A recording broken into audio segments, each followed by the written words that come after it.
वृंदावन बिहारी लाल की जय। तो भैया अभी आपने देखा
जल्दी बताओ महाराज। अरे मंत्री से मोर बात तो सुन तो मंत्री। हाँ जल्दी बताओ महाराज। ए मोरे पटवा है एक कल्पना। मंत्री सुनत हो ना मंत्री? हाँ सुनत हो महाराज, सुनत हो। ए मोरे पटवा है एक कल्पना। तो के बचन बड़े रखते समा। अरे ये तो के बचन बेटी बड़े रखते समा।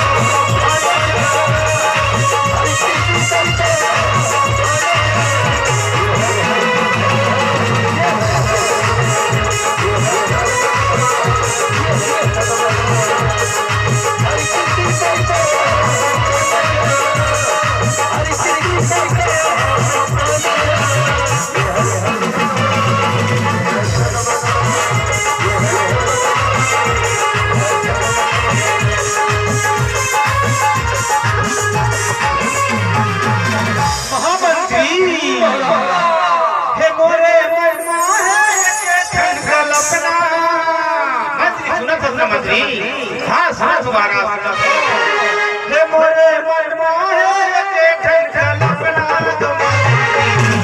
के बचन बेटी बड़े रखते समा। के बचन बेटी बड़े रखते समा।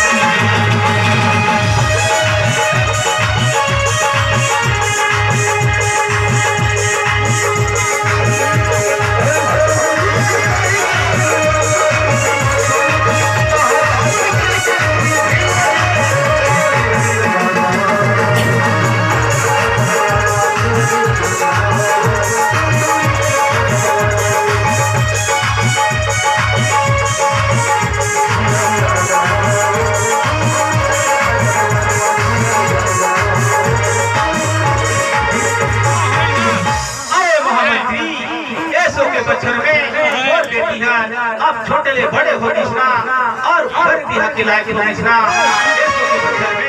मैं शादी घर बिहा करेंगे सोचा तो मंत्री। हाँ हाँ महाराज ये तो बड़ा खुशी की बात है महाराज, बड़ा खुशी की बात है। अगर बेटी जब लगा लगे विवाह तो बड़ा बड़ा की बात है महाराज। हाँ महामंत्री जय मोर रानीला अभी के अभी बुला हमन दोनों जान एक बारे में जान लगा पूरी। ठीक है। हाँ हाँ महाराज ठीक है अभी बुलाओ तो महाराज।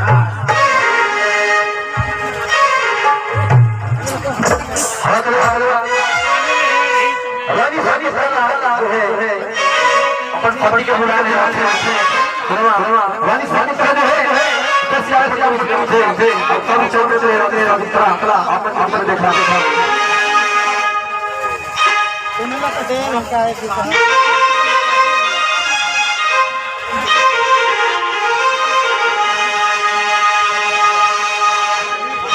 हाथ